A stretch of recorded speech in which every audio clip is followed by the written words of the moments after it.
For regular videos on ancient cultures and forgotten civilizations, please subscribe. If you would like to support the channel and become part of our ancient history fan community, visit patreon.com/World of Antiquity. A physicist has made a case that the symbols on pillars found at the archaeological site of Gobekli Tepe represent constellations, an early form of the zodiac. In today's video, we're going to look at the evidence and see if this theory has legs.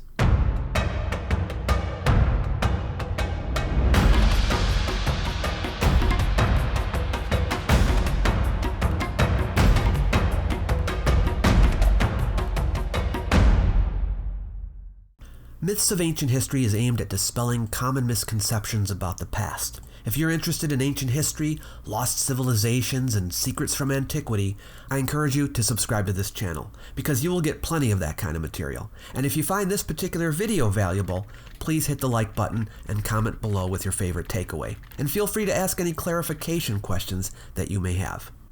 My previous video on the origins of the zodiac provides some helpful background information for this one.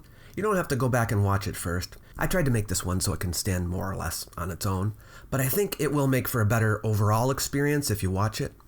Gobekli Tepe is an archaeological site in southeastern Turkey, which comes from the late Stone Age, the Neolithic period. So after the caves we were talking about in the last video, but before the Sumerian period, and well before the first definitive evidence for the existence of the constellations of the zodiac in the late 2nd millennium BCE. According to the claim that we're looking at today, the symbols on one of the pillars at the site, Pillar 43, not only represent constellations, but also indicate a date, which the makers of the pillar recorded. The promulgator of this hypothesis, Dr. Martin Sweatman, wrote a book about this called Prehistory Decoded, some articles, and he has a YouTube channel and website. I hope he responds so that we can have a back and forth on this. So far, none of the makers of the various videos I've critiqued have responded, but I think there's a greater chance that Dr. Sweatman will. Not only is he an academic, and academics are usually inclined to defend their work, but I've had conversations with him on Twitter, both publicly and by private message, so maybe we'll get a public video discussion going. That would be cool. He did a 5-part video series, which is based on his articles and on his book, Prehistory Decoded. I'm going to focus on his 1st and 5th videos because they deal directly with the issue of the appearance of the constellations of the zodiac at Gobekli Tepe, and more generally, the larger group of Greco-Roman constellations, of which the zodiac is a small part. I have nothing against Dr. Sweatman personally, and he's been helpful to me when I reached out to him with clarification questions. But I just want to say up front, I haven't been persuaded. And basically the point of this video is to explain why.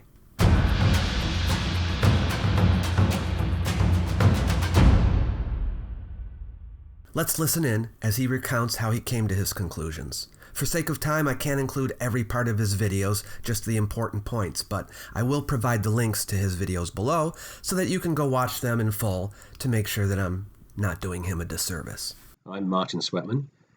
I'm a scientist at the University of Edinburgh.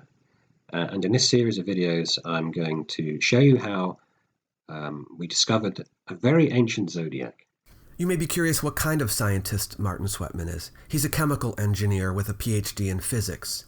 That expertise doesn't really come into play in this hypothesis, but he does put his general knowledge of scientific principles to use, not so much in the formulation of his hypothesis, but in the defense of it.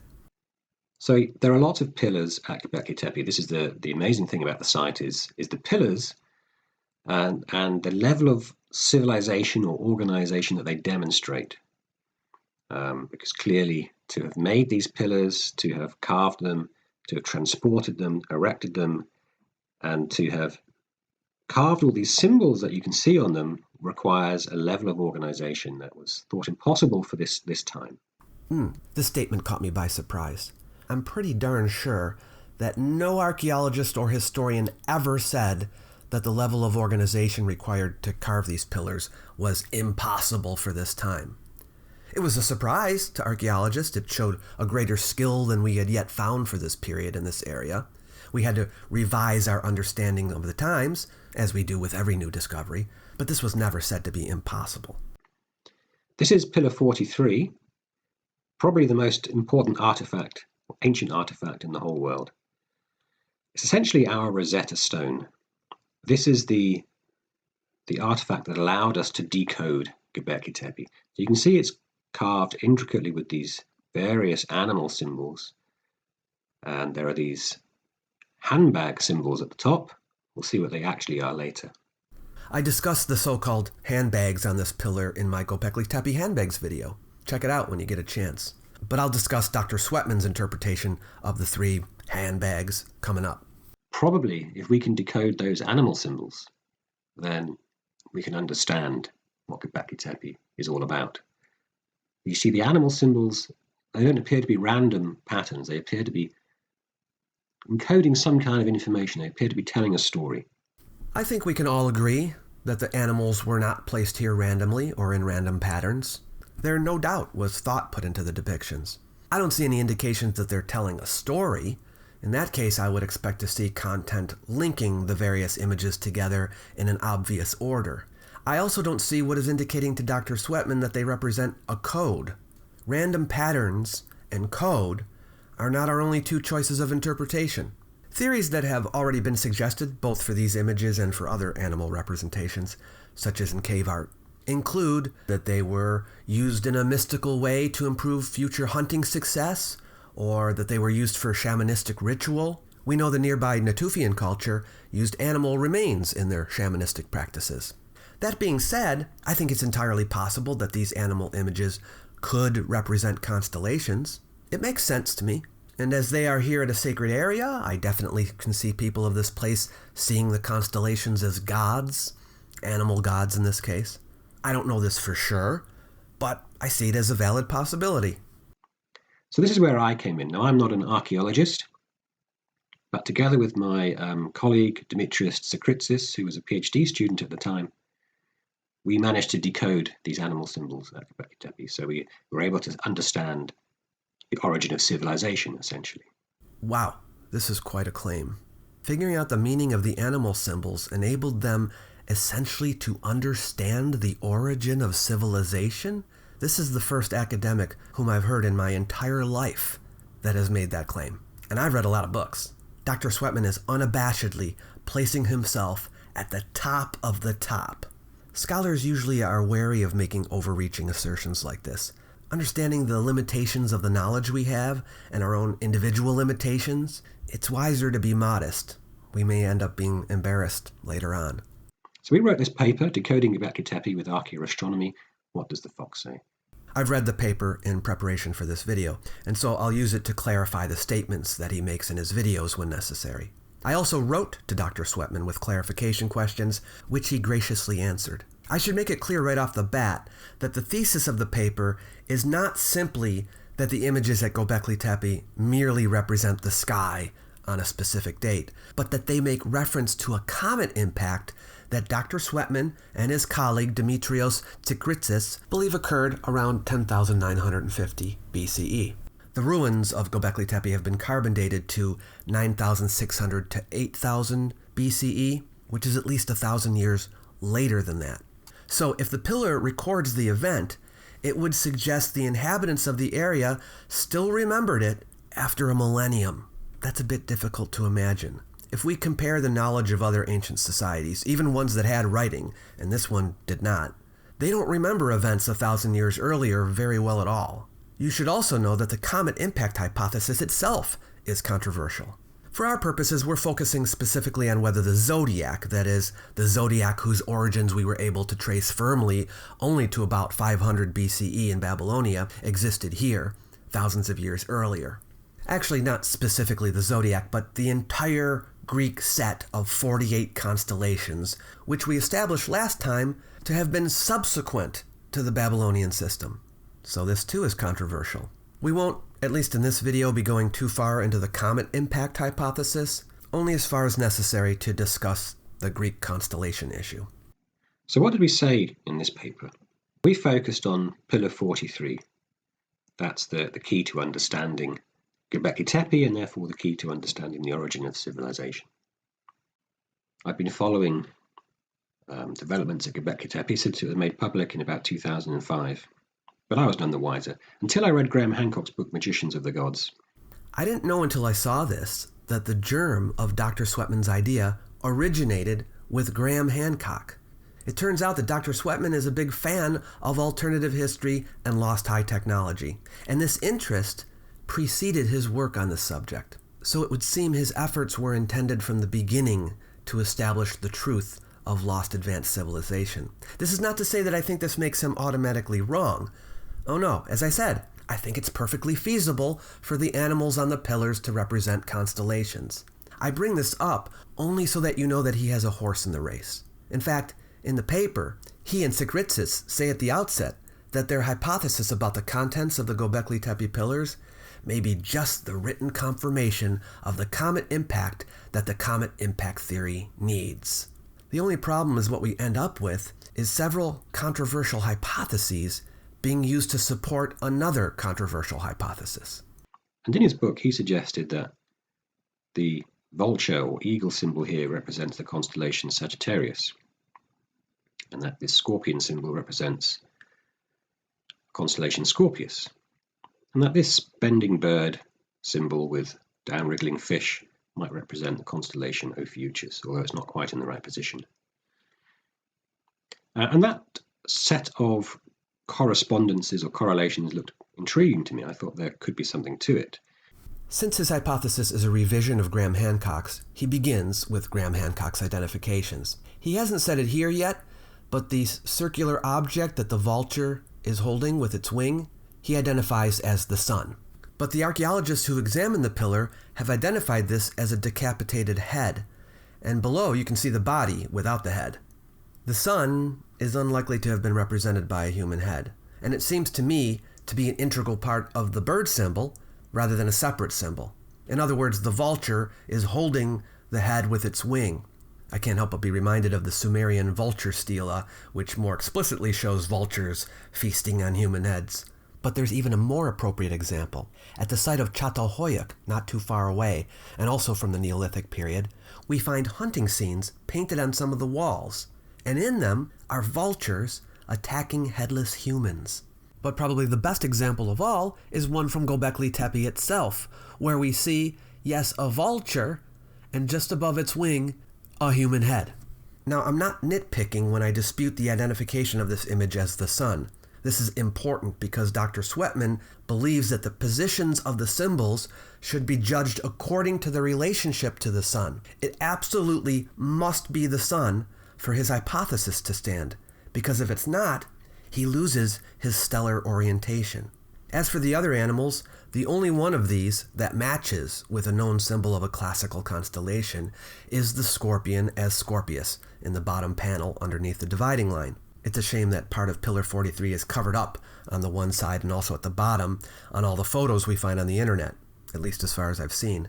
I plan to visit there someday soon to see if I can get a better look. In the meantime, I would say our picture is both literally and metaphorically incomplete. If this is a star map recording a date, then it's essential that we know what all the symbols are. Anyway, the scorpion symbol matches with the Babylonian and Greek symbol for Scorpius. So I would say if this is a constellation, interpreting it as Scorpius is entirely reasonable. The other identifications he makes do not match known symbols for constellations. Having precedence would make his case stronger. There are a number of avian constellations Dr. Sweatman could have chosen to associate with these bird symbols. Cygnus, Corvus, Aquila, Pisces, which was a swallow in Babylon, but instead he associates them with constellations for which there is no evidence they were ever represented as birds. Now, before you object, I realize that in his view, the symbols have to be associated with constellations that are in those positions in the sky, but they don't have to be. It's possible that these can be constellations without this being a map. It could have conceptual rather than spatial significance. I think it's important to make that point. We could interpret these symbols by where they are situated on the pillar, or we can interpret them according to what is being depicted. Is one approach superior to the other? My inclination is to think the latter is superior, simply because in this time period we already have evidence for conceptual imagery, but we don't already have evidence that anyone was making star maps or recording dates by constellations. But being the scientist that he is, Dr. Sweatman prefers an interpretation that can be statistically calculated, and my approach would not allow for that. If only the human psyche could be understood mathematically. Attaining knowledge would be so much easier. Obviously, it's not convincing as it is, because with only 3 symbols that match to 3 constellations, that could easily be a coincidence. He's not clear about this in the video, but when he says they match, he means the lines and points of the constellation matched the animal symbol. And yes, they could easily be a coincidence.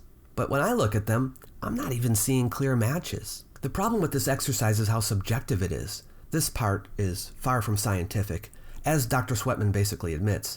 The fact is, the lines of the constellations are not ancient. They're merely assumed. No ancient document preserves them, so why we're using them, I don't know. All we can say is that the ancient Greeks saw this configuration of stars and saw a centaur with a bow and arrow. We have a basic idea of what part of it was what, but they never gave us lines. And now if Dr. Sweatman wants to change it from a centaur to a vulture, he's at liberty to change the lines between the stars however he likes. And I could too, to make it match with pretty much any animal I would like. There's another problem. There are animals that are depicted on the various pillars in different ways, that is, facing in different directions or different body positions. That rules out the possibility that their design is meant to match a constellation. So trying to match them to the points and lines of a constellation is a fruitless endeavor.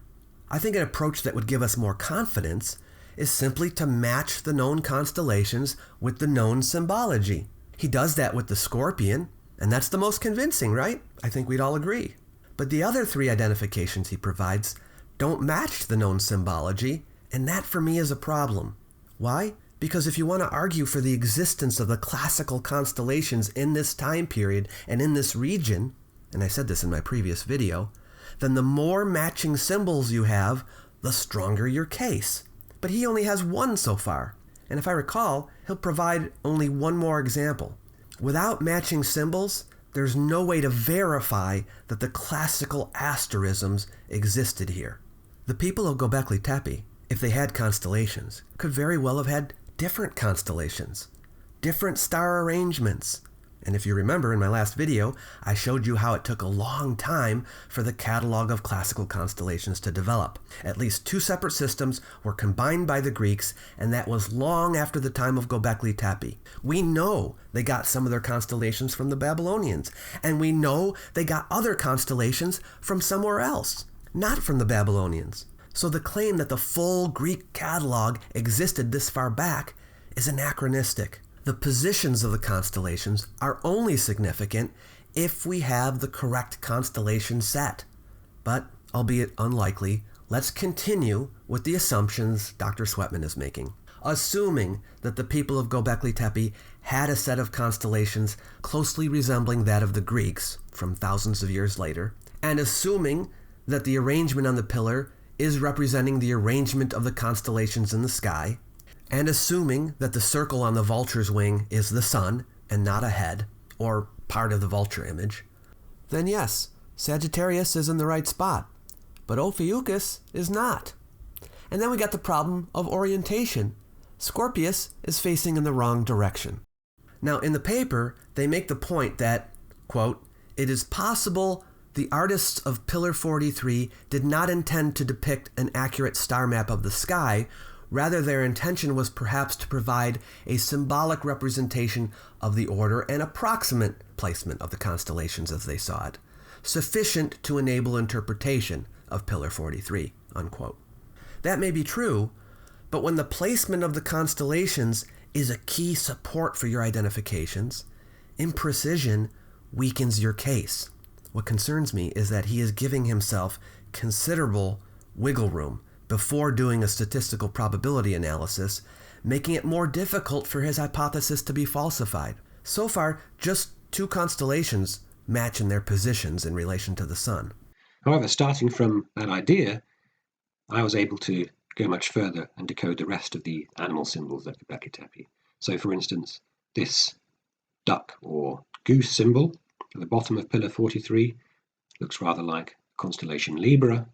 This dog or wolf symbol looks rather like constellation Lupus. And they're all in approximately the right position. Okay, so he says, upon these numerous assumptions, he has the confidence to build further. Lupus, as a dog or wolf, is credible, as it was one of the 48 constellations we inherited from the classical world, and it was represented as a wolf. It can also be traced back to Babylon. The only thing is, this doesn't look like a wolf to me. In fact, when we compare it to the other foxes at Gobekli Tepe, this seems to confirm that it's a fox. For his purposes, it doesn't matter because he's not making an effort to match the classical symbols. But for us, it should matter. As for Libra, I'd be willing to bet that most people would not in fact think of a goose when they looked at Libra. And even in his paper, he admits the constellation doesn't really look like a goose. I suspect he's identifying it with Libra, not because the points and lines match, but because it's in the right position. But if you saw my last video, you would already know that Libra was invented as its own constellation only after it was separated from Scorpius. There is no sign of Libra's existence as a separate constellation in Mesopotamian astronomy before the 2nd millennium BCE. It's highly improbable it would have existed as a separate constellation this far back. And if it were placed properly, it would be at the scorpion's claws, not at the scorpion's tail. Moreover, what about the other symbols that are here? What can they tell us? If we look at the bottom of the pillar, there is this headless man. What does that mean? Presumably that has something to do with death. It might. Did you know that around this time, people often buried their dead without heads? Yeah, it was a customary part of their funerary rites, and probably had spiritual significance. Since this practice was contemporary and local, this image could very well be connected with this practice. There's evidence of a skull cult at Gobekli Tepe, and I'll leave an article discussing the evidence in the description below the video for you to check out. But Dr. Sweatman doesn't make this connection. Instead, he interprets it as a reference to a catastrophe more than 1,000 years removed from Gobekli Tepe. And then there are these strange handbag symbols. What could they be? And what are the animal symbols next to them? Well, we proposed that these handbag symbols actually represent the other 3 solstices and equinoxes for the year. So if this is one of them, if this is representing the position of the sun on one of the solstices or equinoxes, perhaps these are representing the other 3 solstices and equinoxes. And in fact, rather than being handbags, you can imagine this is actually a picture of the sun on the horizon. So that makes quite good sense. And therefore, these tiny animal symbols are perhaps the constellations corresponding to the other solstices and equinoxes at this time. Okay, the amount of speculation is increasing. We've gone from proposing that the animals may symbolize constellations to specific animals representing specific constellations, without precedent in most cases, to a headless corpse representing a catastrophe from long before the time of Gobekli Tepe, to these symbols here representing 3 out of 4 solstices and equinoxes.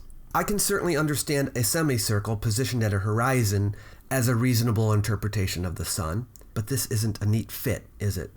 The suns on these images don't look anything like the image of the sun Dr. Sweatman identified here. They're hollow. They would have been easier to carve solid. And why is the horizon a rectangle? Is that an intuitive way to draw a horizon? And what about a rising sun indicates that it's a solstice or equinox? Nothing. The number of assumptions being made here are already too many to reliably hold up a theory, and there are more to come, and each proposal relies on the veracity of the previous one. So that's a nice idea, but what is precession of the equinoxes? And how can it be used to represent a date? Well, you know that the Earth rotates on its axis, does that once a day, but that axis of rotation itself precesses over the course of about 26,000 years. Yes, axial precession is the Earth's wobble on its axis, so to speak, which is caused by gravitational forces. And it's a slow wobble. One wobble is approximately 26,000 years long. What this means is that the Earth's position in its orbit around the sun changes over time, coming back to where it started after 26,000 years. From our point of view here on Earth, the background of stars in the sky behind the sun slowly moves. Is it possible to record a date by showing the constellations at the time of an equinox or solstice? No. Precession cannot be used either to represent a date or calculate one. Why? Because it isn't precise. You can't record an accurate date by the position of constellations because it takes such a long time for the arrangement of stars to change. I suppose precession could be used to guesstimate, but you couldn't even get it right to within the lifetime of a nation, much less to within a generation.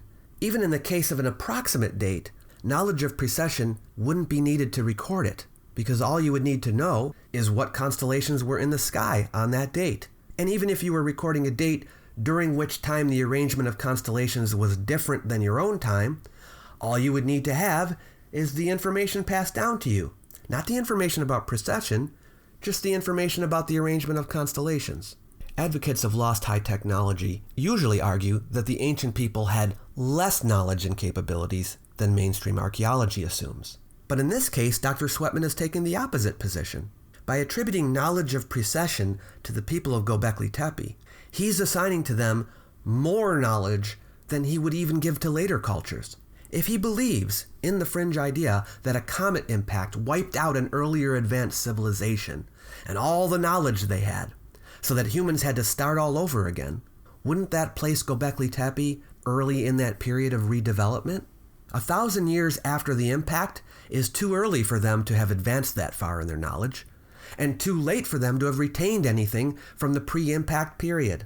Of course, I don't believe in an advanced lost civilization before the Younger Dryas. The problem I have with his assertion that they knew about precession is, first of all, that he never explains how such a people were able to discover it, but more importantly, that he takes them out of their historical context. We've learned a lot about the people of this region in this time period.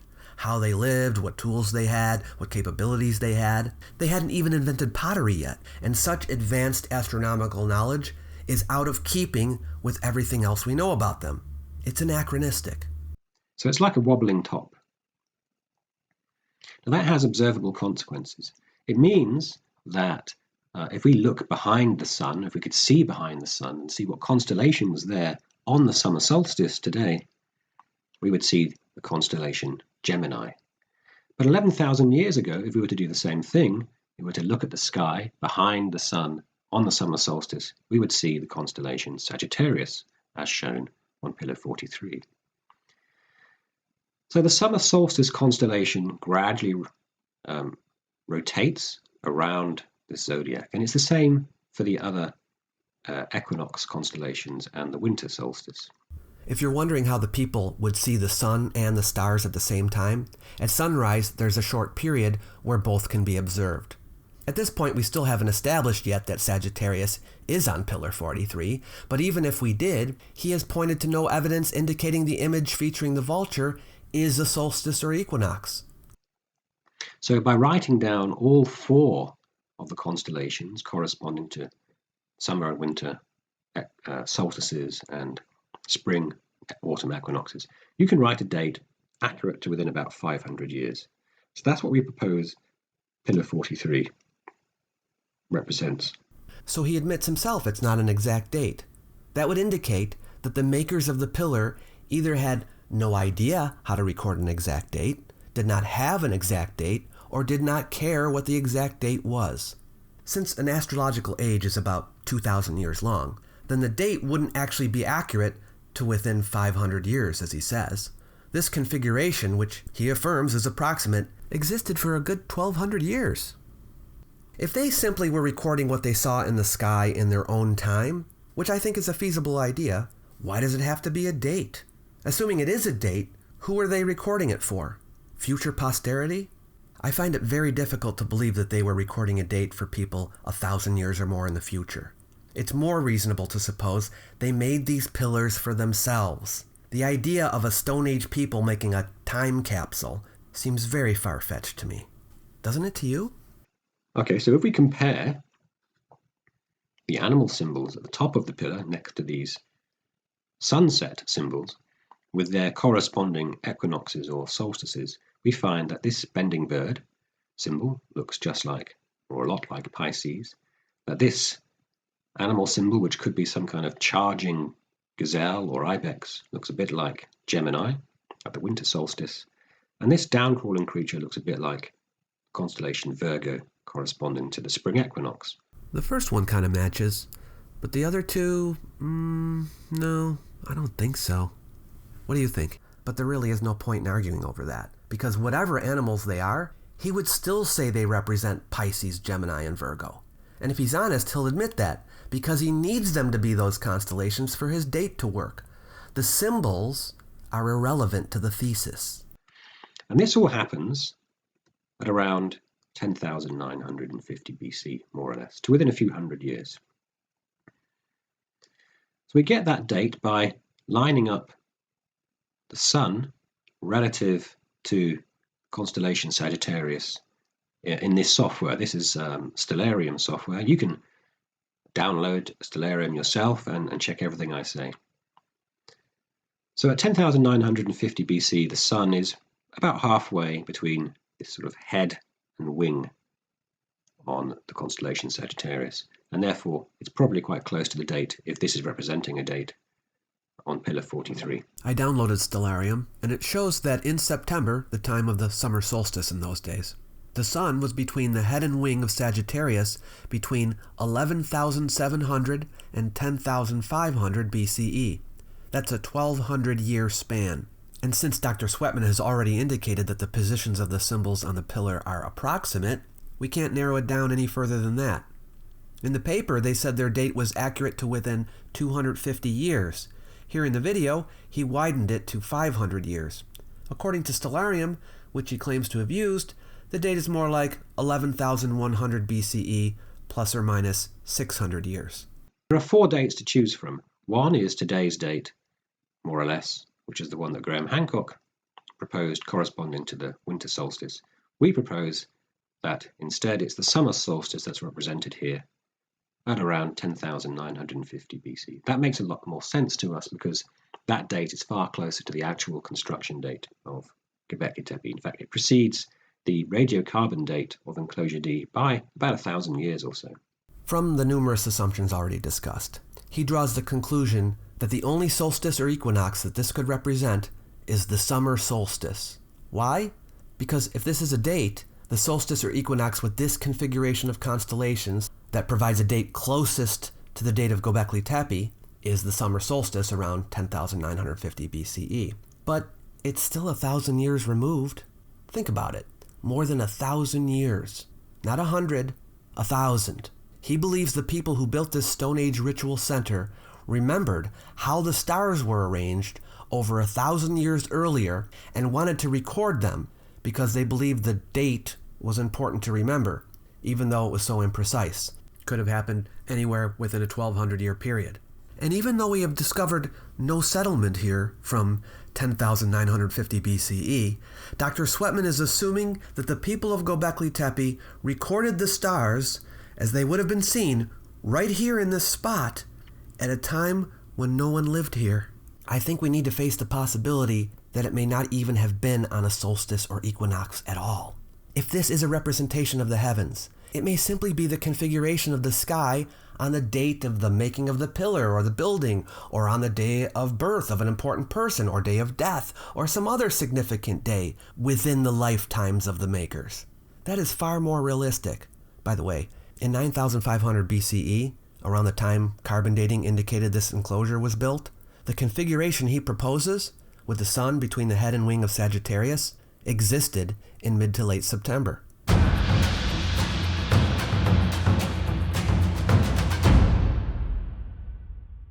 So we developed a statistical method to try and provide some confidence to this interpretation. If Dr. Sweatman had merely provided the interpretation we've seen to this point, it would never have seen the light of day in an academic journal. But this is where it gets interesting. While he himself admits that everything that has been proposed so far has been highly subjective, he has a way to mathematically show that his interpretation is correct. And he has so much confidence in it that in their paper, he and Sikritsis write that no other hypotheses even need be explored. Quote, "Our basic statistical analysis indicates our astronomical interpretation is very likely to be correct. We are therefore content to limit ourselves to this hypothesis, and logically, we're not required to pursue others." Unquote. Now, I don't know if he's saying this just about himself or about everybody, but it exhibits that same hubris that we were talking about earlier. The magnification and exaggeration of the significance of one's own work or abilities. As we will go on to see, his statistical method doesn't establish what he thinks it does. And this is how that method works. First of all, we propose that the Scorpion does indeed match the Scorpius constellation. We therefore ask, what is the probability of these animal symbols appearing in approximately the right position to represent this date? But this seems to me to be a vain exercise. Dr. Sweatman's thesis doesn't rely on which animal symbols appear in the pillar, apart from the scorpion and its relation to the sun. It relies only on what constellations we assume the animal symbols to be. If the vulture were a frog, he would still say it was Sagittarius. If the goose was a peanut butter and jelly sandwich, he would still say it was Libra, and so on. He would say, well, this is just a symbolic representation of the order and placement of the stars. He actually does say that in his paper, when he acknowledged that the goose doesn't really look like Libra. Dr. Sweatman would still equate the symbols, whatever they might be, with the constellations that he does now, because he started with his conclusion and worked his way back. It's not the animals that are in the right positions. It's the constellations that he assumes them to be. But they're not in the right positions either, as you can see.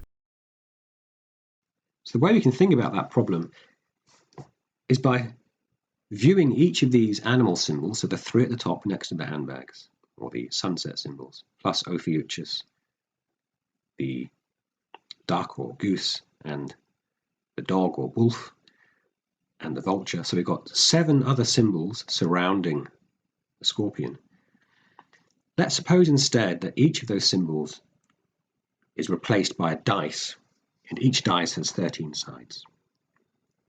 Why 13 sides? Well, that's because there are roughly 13 animal symbols, 13 different animal symbols that appear at Gobekli Tepe so far. So if we replace each of these animal symbols with a dice, and each dice has 13 sides, and if we throw those 7 dice, then the total number of combinations that we can get for all the different animal symbols is in the tens of millions. It's an extremely high number. That means that there are tens of millions of different combinations of animal symbols that could have been placed on this pillar. If we're going to remain in the framework of his hypothesis, the number of possible animal symbols should be higher than 13. There could be other symbols that we just haven't found yet. Dr. Sweatman himself believes that some of the animal symbols for the constellations are missing here at Gobekli Tepe. He says so explicitly later. If those missing symbols had been part of the constellation system the people here had, then even those could have appeared here, right? We then ask, well, how many of those different combinations are as good as the one that actually appears on the pillar at representing this date? And in our view, there are only a couple of combinations that are as good as the one that appears on the pillar at representing this date. So that means that the probability of achieving this set of animal symbols at random that represents this date so well is tiny. It's about 1 in 20 million or so. So that's our estimate for the chance that those animal symbols could be placed on this pillar. I think we all can agree the placement of the images aren't random. They are there by design. 1 in 20 million? Okay. Establishing that the symbols are not put in those positions by chance, however, does not mean they represent a date. They could have been put there deliberately to represent something else. They could represent a hierarchy, they could represent gods, or if we interpreted them spatially, they could represent regions. They could represent different times of the year, rather than one specific date. They could be a mere representation of the sky at sunrise. The hypothesis that this is a date doesn't rely on which animal symbols appear here, but rather on what constellations are portrayed. Now that estimate of 1 in 20 million doesn't take into account the good orientational correlation of these animal symbols around the scorpion. If we take that into account, we get a factor of about 1 in 7. And the details of that calculation are in our recent paper. But as we've already seen, they're not properly oriented. And that's if we're generous and say that it doesn't matter that Scorpius is upside down. If Scorpius is assumed to be facing in the correct direction, then all of them are in the wrong spot. So now, if we combine that factor of 1 in 7 with the 1 in 20 million from before, we get a combined estimate of about 1 in 140 million that the choice and position of those animal symbols is has occurred by pure chance. Since apart from the scorpion, the animals depicted are irrelevant to Dr. Sweatman's hypothesis, they could be any animal, and he would still link them to the same constellations, then a mathematical exercise determining the probability that these specific animals would be chosen appears irrelevant to me. Now, of course, that statistical estimate completely depends on our view of how well the animal symbols fit the constellation. When he says how well the animal symbols fit the constellations, he means how well the animal shape matches the outline of the constellation. So, for example, in my view, this bending bird is the best animal symbol at Gobekli Tepe for fitting to Pisces, and that the duck goose is the best animal symbol that fits the constellation Libra, and so on. So, for example, the eagle vulture is the best animal symbol at Gobekli Tepe for representing Sagittarius. Of course, that's a subjective assessment, and you might disagree with that. You might choose different animal symbols. You might think a different animal symbol, for instance, is better than the duck goose at representing Libra. He seems to leave out the possibility that someone might think none of the animal symbols fit the pattern of Libra or of Sagittarius. But it turns out that although he doesn't need the symbols to be any particular symbols, he does need the constellations themselves, the asterisms, to be the classical ones. That's because, at least as far as I can determine, the basis of his linkages between the symbols and the constellations is the scorpion representing Scorpius. All the rest of the animals on Pillar 43 hinge on that assumption. But of course, holding that position means that an explanation is needed as to why the other symbols are different from the classical ones. And he never provides an explanation. However, if you agree more or less with our view, then you too should conclude that Pillar 43 represents a date using precession of the equinoxes. Not so. We not only would have to agree on the meaning of the animal symbols, but also his interpretation of the decapitated head as the sun, and his interpretation that the main image is depicting the summer solstice, or any solstice or equinox for that matter. But of course, that's not a scientific result because this is so subjective. This matching of animal symbols to constellations. It's a subjective exercise. Dr. Sweatman, have you presented your Gobekli Tepe stellar arrangement to any professional astronomer groups? Has anyone with a deep knowledge of astronomy or astronomical history critiqued your work? If so, I'd be interested to hear what they had to say. Now, it could be made more scientific. Agreed. Now let's see what his solution is in part 5 of his video series. Now, the problem with this interpretation is that it is subjective. So, although I designed a statistical method to give support to this interpretation, and we've got a level of confidence of around 1 in 140 million of being wrong, that statistic is not properly scientific because it depends on my view of the rankings shown here for each animal symbol against each associated constellation. And on a number of other assumptions. And you might not share my view of these rankings. Nevertheless, we would have to disagree very markedly about these pattern matches if this statistic is going to become insignificant. In other words, if you more or less agree with my rankings here in this column, then you should also agree with my interpretation of the animal symbols. Actually, you can create your own statistic for this, for the vulture stone, Pillar 43. Okay, I will try out this exercise. But I also want to point out that we skipped a step. This exercise assumes that the animals are constellations from the Greek system. By doing this, we aren't assessing the probability that they are the Greek constellations. We're determining the probability that if they were the constellations from the Greek system, how likely would Dr. Sweatman's identifications be? We've jumped ahead in the scientific process. For convenience, I'll be referring to his statistical method as the pareidolia exercise. I don't know if you've heard of pareidolia before, but it refers to the human tendency to see patterns or objects in random stimuli. It's how constellations were invented in the first place. But as you may already know, it is subjective, not objective. And Dr. Sweatman admits to this, so I don't think I'm insulting him by calling it the pareidolia exercise. It involves deciding which animal symbol best fits his chosen constellations. But he's rigged it by limiting it to his own constellations and by limiting how many animal symbols you get to choose from. And you can do it like this. So first of all, you need to create your own rankings for these 7 pattern matches, okay, these 7 here. He's asking us to rank his pattern matches. I don't know about you, but I'm more inclined to make my own pattern matches and let him rank mine. But let's play along.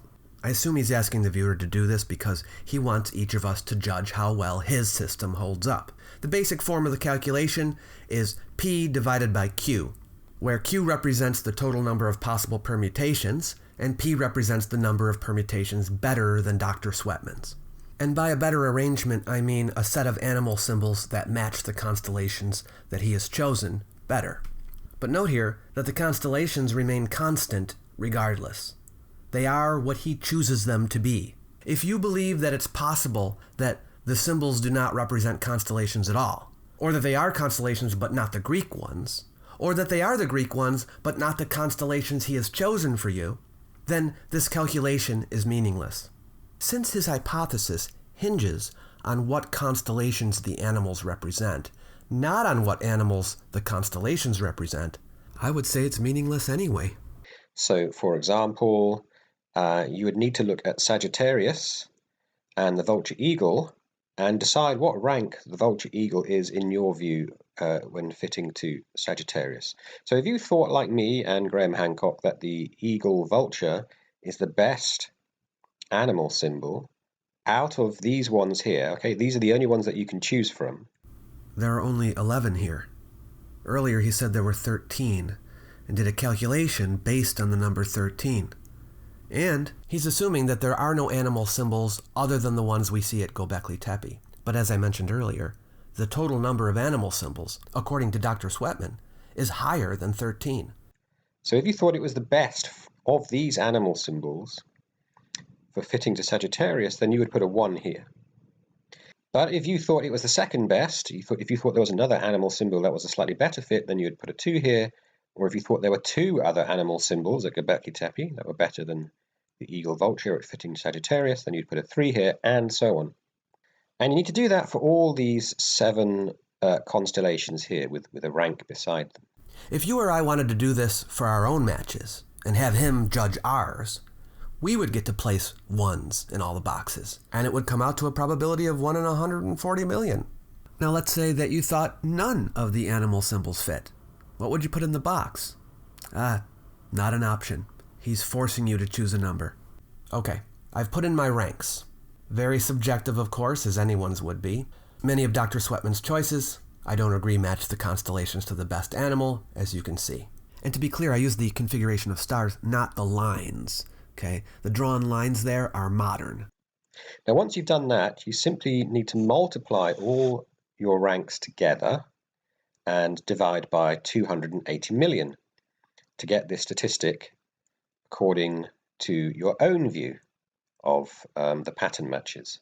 So in my case, when I multiply all these ranks together, I just get 2, which when divided by 280 million gives a chance of 1 in 140 million of this set of animal symbols being chosen by pure chance, which is so small, it means that they were almost certainly chosen deliberately to represent this date using precession of the equinoxes. Wait, I'm confused. He gave us a figure of 140 million before, taking the 1 in 20 million probability of the animal symbols being used and multiplying it by his orientational calculation of 1 in 7, and he got 140 million. So now, how did it get to be 280 million? I couldn't find reference to 280 million in either of his papers. According to what he's already said, it should be 140 million, right? His final result here should be 1 in 70 million, not 1 in 140. So maybe you'd like to have a go at that yourself and see what you get. Okay, I came up with a total of 249,480. I'm not using his 280 million figure for the total possible number of permutations. Neither am I going to use the 140 million because I don't agree with the orientational correlation chance of 1 in 7. I'm going to go with his original figure of 20 million. So I come out to a probability of 1 in 80. And if you find that your statistic is less than 1 in a million, like mine is much less than 1 in a million, then you should really agree with my interpretation, because to do otherwise would be irrational in a scientific sense. Well, my chance is much greater than 1 in a million, so Nothing notable here. Anyway, point is that because this statistical test is subjective, it is not properly scientific. And as a scientist, this is not very satisfactory. So I knew I needed to find some more evidence to make this more scientific. If it is subjective and not properly scientific, why did you ask us to do it?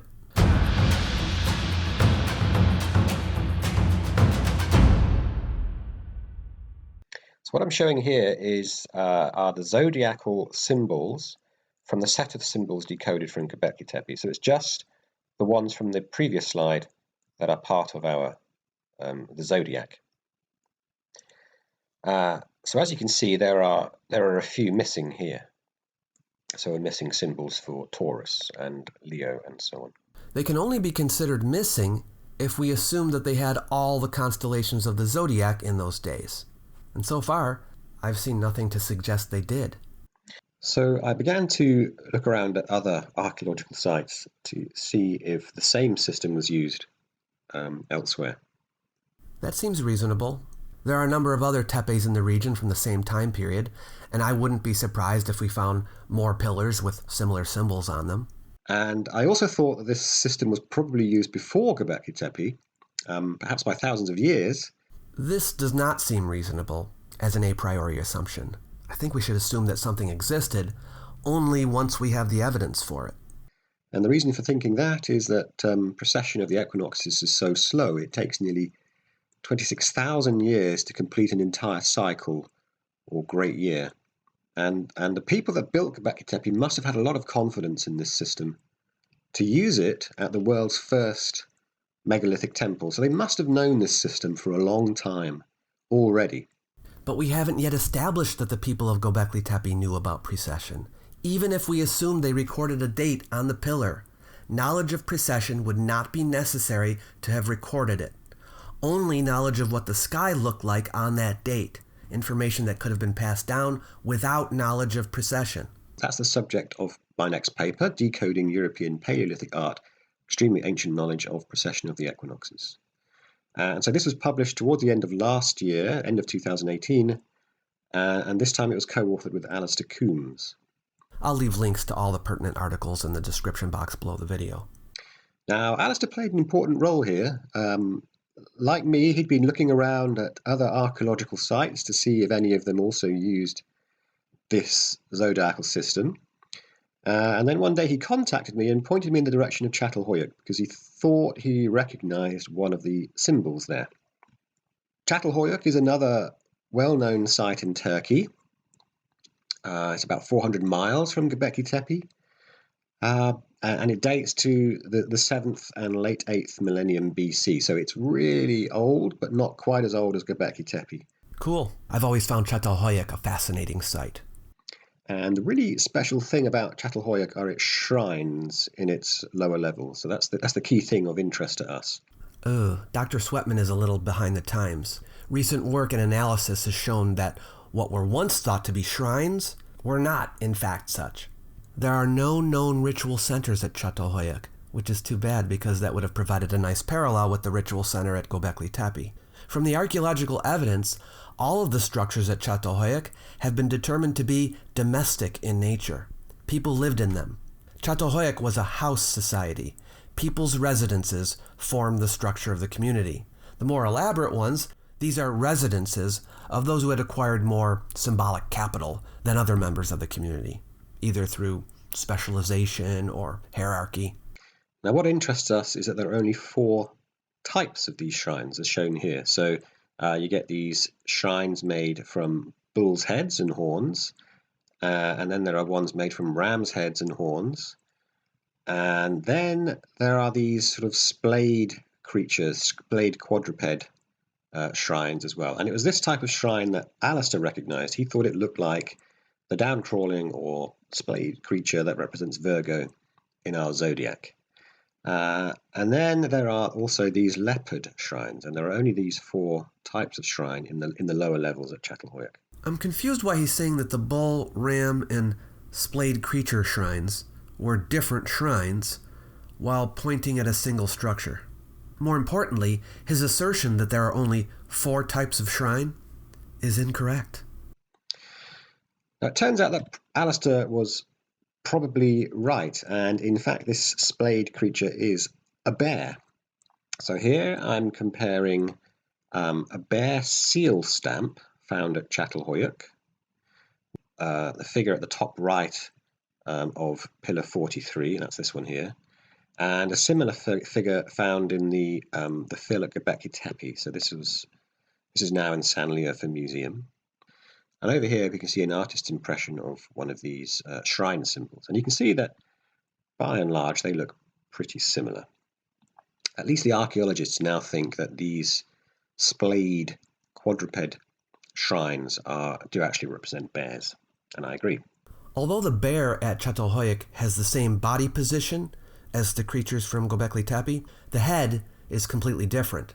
And the symbol from Gobekli Tepe looks nothing like a bear. It looks like an amphibian or a reptile. If you recall, back at Gobekli Tepe, Dr. Sweatman emphasized heavily the correspondence between the layout of the animal symbols and how well they matched the layout of the constellations. In the case of the bear, he can say that the layout matches, but he has completely discarded the correlation and layout for the rest of the symbols. Now, apparently all we need to do is match the animal type, and if the animal symbol here at Çatalhöyük doesn't match the layout of the constellation, well, that's just ignored. I have to wonder what would have happened if we started with Çatalhöyük. How would he have made the connection between the animals and the constellations? He couldn't have. I would be interested to hear Dr. Sweatman explain why the people of Gobekli Tepe have more accurate depictions of the constellations than the people of Çatalhöyük. Did the people here at Çatalhöyük forget what the symbols represented? All right, so going back to Çatalhöyük, there are these 4 shrines in the lower levels, and so according to our zodiacal theory, they might represent the 4 constellations corresponding to the equinoxes and solstices of a given year. But since there are not only 4 types of shrine, this conclusion has to be discarded. So if we take Stellarium again, and we find that, from our zodiac, we find that the bull represents Capricornus, and we find that the bear represents Virgo. So using Stellarium, we can deduce from that the ram head represents Aries, just as it does today, and therefore the leopard represents Cancer, not Leo as it does today. Okay, so the leopard represents Cancer. So we've been able to decode 2 more symbols: ram equals Aries, leopard equals Cancer. Even though he's promised that in this video he would provide not subjective but objective scientific proof of his hypothesis, he's not doing that here. He is not using Çatalhöyük to establish the truth of his earlier interpretation at Gobekli Tepe. Otherwise, the reasoning would be circular. What he's doing is assuming his interpretation of Pillar 43 at Gobekli Tepe is true and using that to interpret this. It's adding more cards on top of his house of cards. We have no evidence at any time in history of Cancer being represented as a leopard. He just needs the leopard to be Cancer. We learned in our last video that the ram symbol for Aries was certainly not the original one in Babylon. I suppose we could assume that the ram tradition can be traced back to another source, but the problem is we already know that the classical set of constellations combined 2 separate traditions, and that could have happened no earlier than the Hellenistic period. Yet Dr. Sweatman wants to assume the combined system existed thousands of years before it possibly could have. It's all very ahistorical and anachronistic. He needs to address this objection, and as far as I know, he never has. And I don't mean just saying, oh, well, the mainstream view is wrong. I mean, show us how your system doesn't contradict any of the existing evidence. Knowing that this system was probably used for millennia before Gobekli Tepe was built, the next most obvious thing to do is to look at European Paleolithic cave art. Wait, what? What makes it obvious? We're removing ourselves from Çatalhöyük and Gobekli Tepe by thousands of miles and thousands of years. Shouldn't we be looking at sites from the same general time period and area? And the reason for this is that we find many of the same symbols in our ancient zodiac in these very ancient caves. But you haven't yet demonstrated that they had the zodiac at Gobekli Tepe. I'm still waiting for that. Now, if the symbols were the same in both places, I would say he has something here. But what he means is not that the symbols are the same, but just that some of the animals are the same. Just as at Çatalhöyük, they do not, in fact, match the design of the symbols at Gobekli Tepe. For example, there is this fantastic one from the Altamira cave in Spain of a bison. And so there are many similar artworks. There are hundreds of caves and hundreds of artworks in caves across Spain and France. And we see similar symbols like bears and ibex and leopards or lions. Reason would dictate that just because we find animals in art in one area and some of the same animals in art in another area, that alone is insufficient to posit an obvious connection.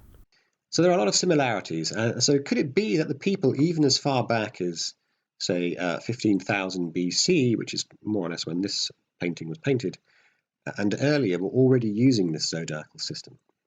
Well, let's see.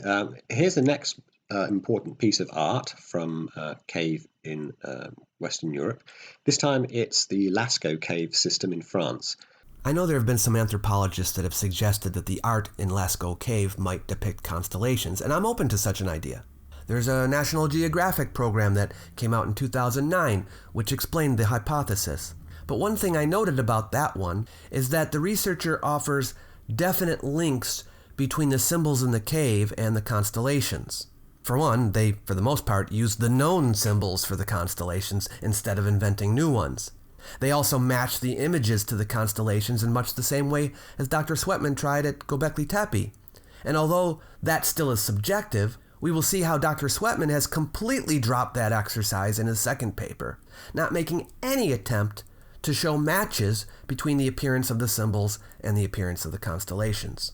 He just assigns symbols to constellations as he desires, precedent or not. So these animal symbols, and there are 4 of them again, are found in the Lascaux shaft scene. Except the horse is on a different wall.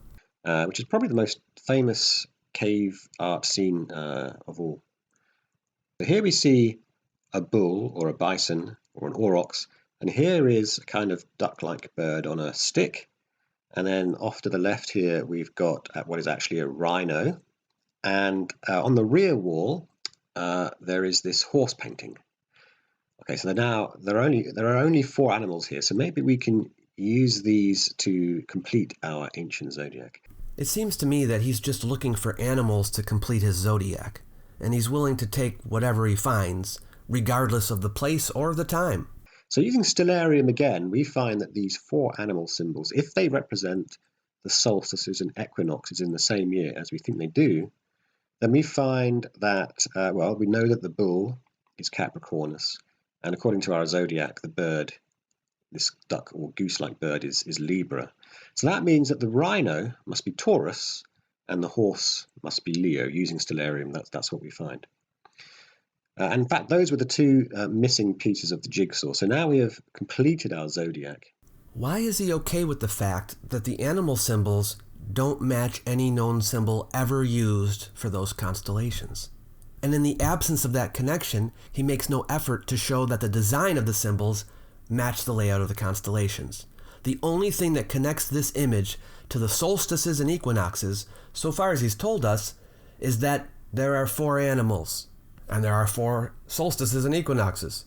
Are we to assume that every time we see 4 animals on a cave wall or pillar, we ought to assume they're the solstices or equinoxes? Now we'll come back to this painting in a later video and actually try and work out what this scene is all about. But for now, we're just using it to complete our zodiac, which looks like this. So to summarize that section, we've used Göbekli Tepe, Çatalhöyük, and now Lascaux, and we found that the down-crawling or splayed quadruped is probably a bear, representing Virgo. The feline symbol, so the lion or leopard, represents Cancer and not Leo, as it does today. Leo is not a leopard today. The ram represents Aries, as it does today. The horse represents Leo, and the rhino represents Taurus. Okay, so now this is great. We've got a complete zodiac. But you have shown us nothing to suggest that they should be connected with the zodiac. Nothing at all.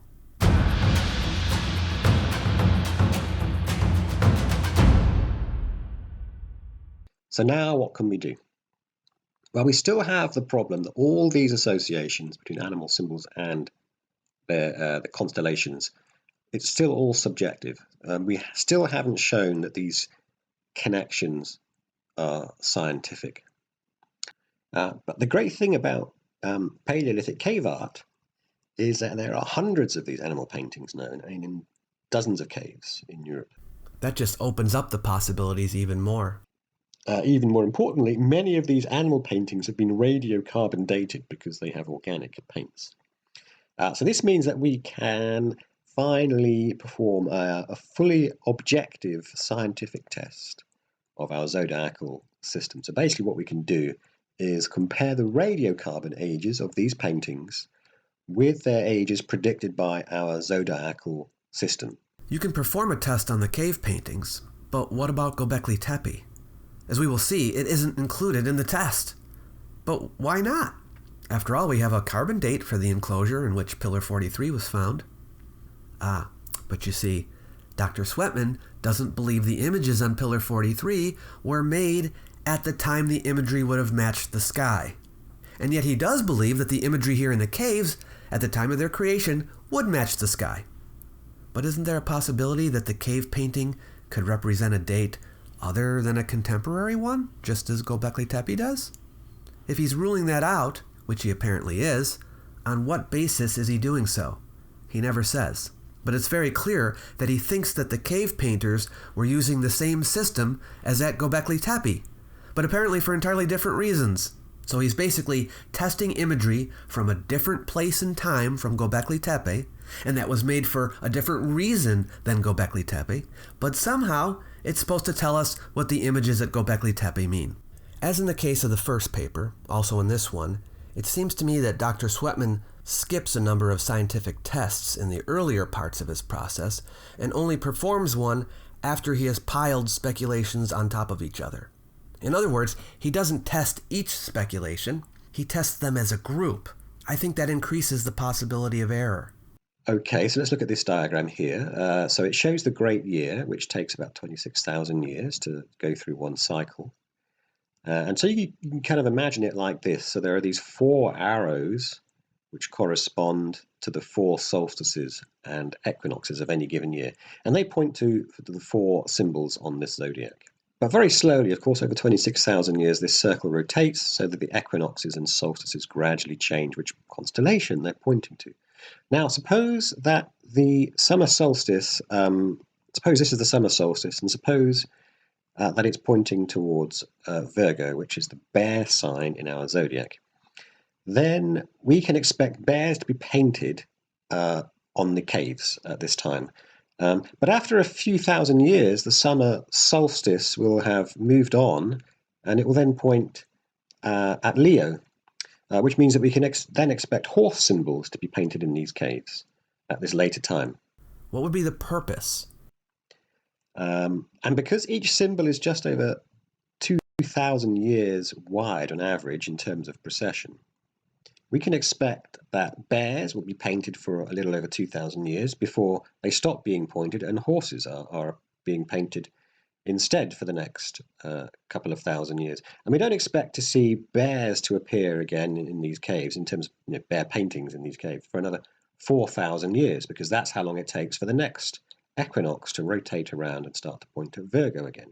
When you can match your animal symbol to 4 different parts of the year, and notice he's done that ahead of the calculation, you allow yourself more opportunity to make your hypothesis work. If I see a bison and I can choose from 4 times of the year, which each cover a period of 2,000 years, that's 8,000 years coverage. It makes it easier to get a match. He has the bison symbol matched to summer and autumn and winter and spring. How often did they come here and portray a specific representation, the constellation the sun rose in front of during a specific solstice or equinox? Every year? That can't be, because there aren't that many images. And there are years when it would seem only one solstice or equinox would be portrayed. Why? What would make a solstice or equinox worthy of drawing and another one not? Never explained. And it turns out that we can measure this periodicity like this. So suppose Suppose we compare the radiocarbon age of every animal painting with its zodiacal age corresponding to the center of that zodiacal symbol. Okay, and because each symbol is on average a little over 2,000 years wide in terms of precession, we should find these age differences have a distribution that looks like this. Here I'm drawing the expected distribution of age differences if our zodiacal hypothesis is correct. So I'm plotting the age difference along the bottom here, and the number or the probability distribution is plotted on this axis, the vertical axis. If there are any statisticians in the audience who might want to check his work, I'd be interested to hear your comments. Just put them in the comments below the video and we can talk about it. Okay, so actually there's an important complication we need to think about first, which is that the radiocarbon ages are all somewhat uncertain. And this is because all radiocarbon measurements, all experimental measurements, always involve some amount of error, which can be, for radiocarbon measurements, it can be hundreds or even thousands of years sometimes. Now, as the radiocarbon age uncertainty in the data grows, we can expect the expected distribution is going to get smeared out. It's going to get flatter and flatter. So for very large uncertainties in the radiocarbon age, it's going to look just like the null hypothesis. Basically, that means that if we want to detect this expected distribution, we will have to limit the data we use to that with less than a certain threshold of uncertainty in the radiocarbon age. Now, the problem is, if we set this uncertainty cutoff or threshold too low, we will eliminate too much data and our statistics will be poor. On the other hand, if we set the uncertainty cutoff too high, we won't be able to detect this expected distribution because all we'll see is the null hypothesis.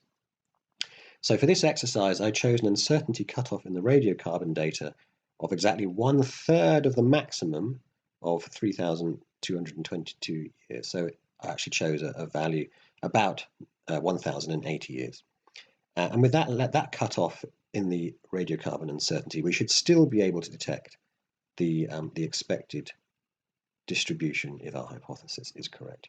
A big problem I have is how they choose to exclude data from their chart. And although they always provide a reason, it looks an awful lot to me like they are cooking the books, so to speak. Here's a list of data they exclude. Any carbon date whose range of uncertainty exceeds 1,080 years. In the paper they say 1,074 years.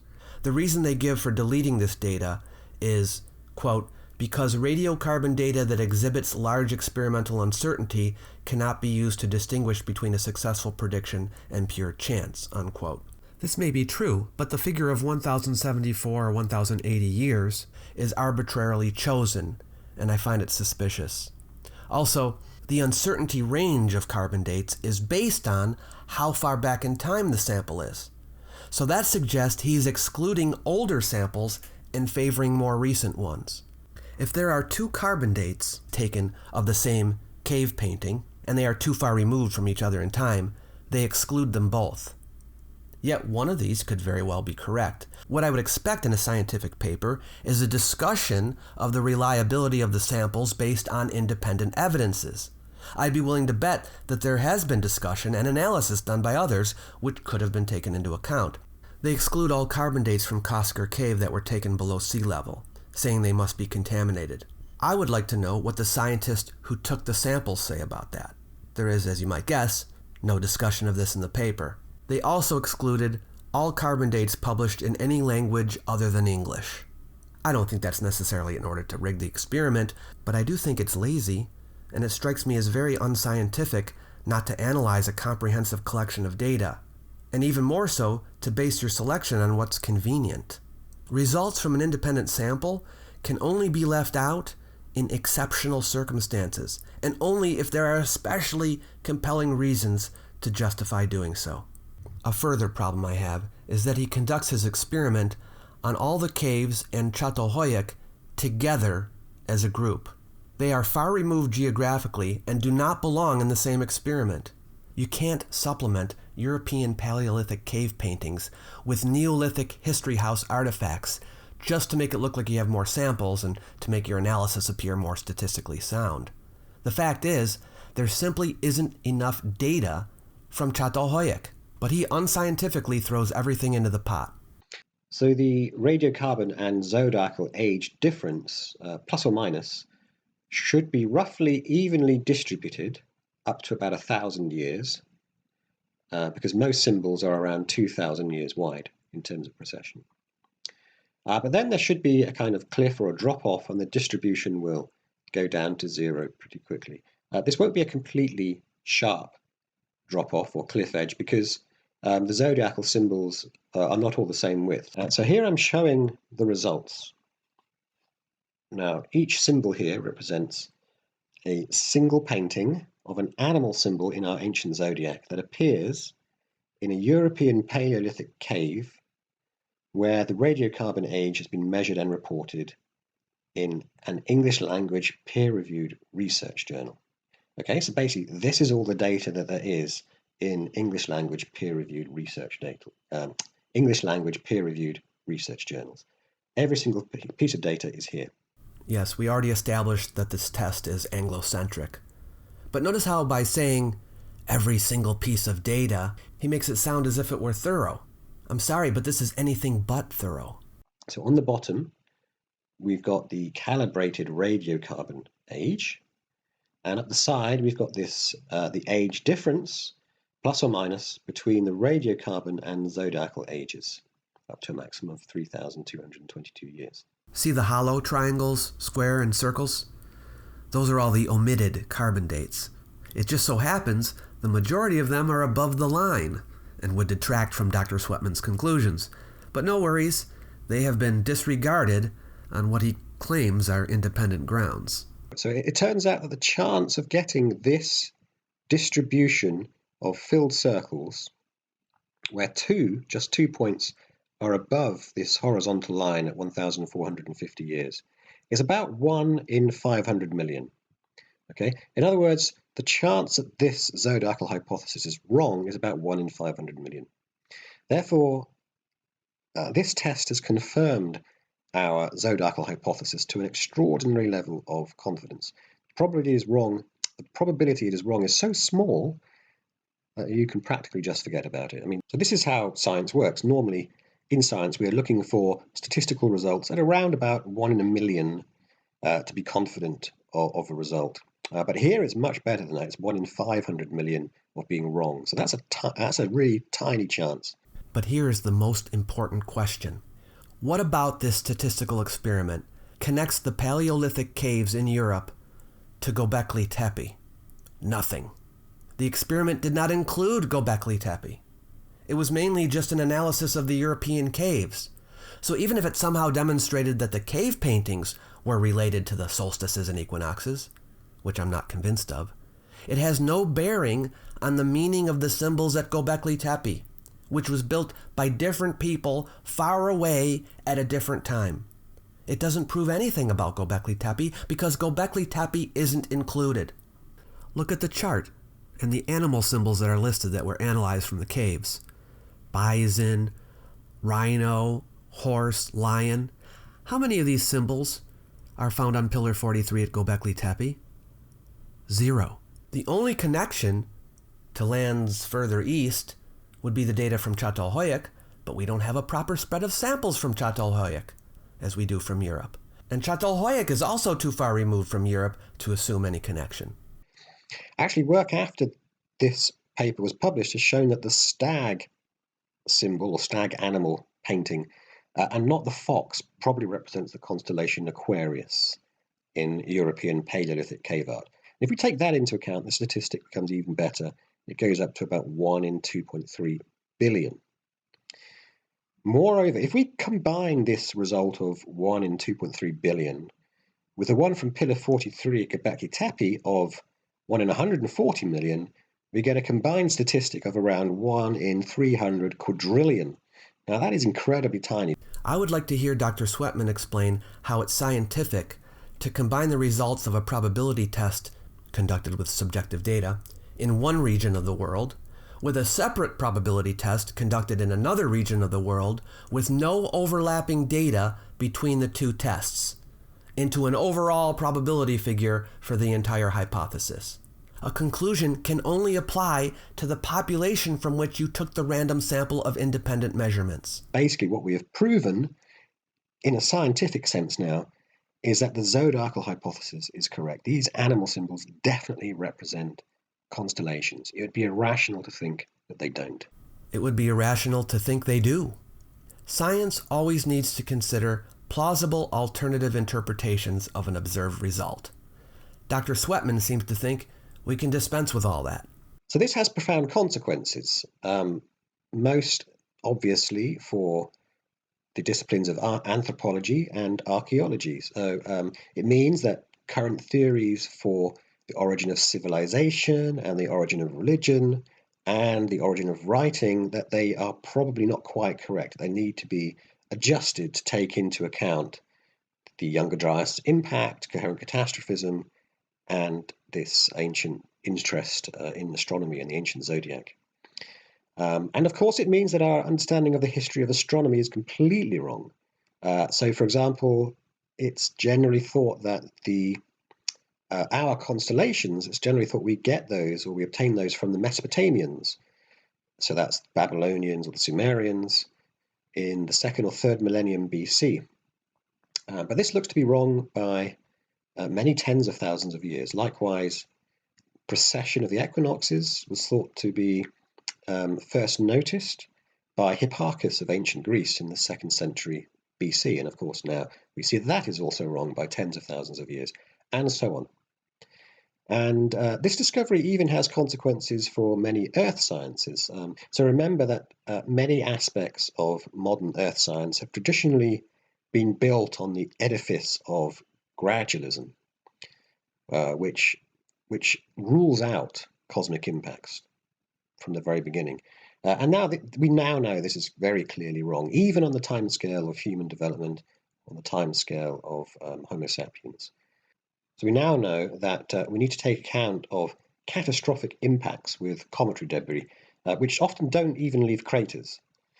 So this could be important for our understanding of the ancient climate, ancient animals, and ancient plants, and their extinctions, and so on. And it even affects our understanding of evolution. Science is knowledge obtained by repeated experiment or observation. One statistical experiment is insufficient to establish a scientific fact. Notice how with this single study, with this single mathematical calculation, Dr. Sweatman feels justified in saying that we should overturn our current understanding of history, archaeology, anthropology, earth science, and biology. This one experiment will revolutionize everything we know. Do you think he's overestimating the value of his work? Do you think he might be placing more faith in his abilities as a scientist than is reasonable? I'll let you be the judge. Thanks for watching all the way to the end. If you made it this far, I can only assume you're a lover of ancient history. Whether you felt that way for a long time or are just a newbie, you might like my little e-booklet, Why Ancient History Matters. It's designed to persuade people that the subject is important, even in the modern world. You might also wish to use it to help spread the word, so feel free to share it with someone you know. It's free for anyone who wants it. I've left a link in the description box below the video for you to grab a copy. Catch you later.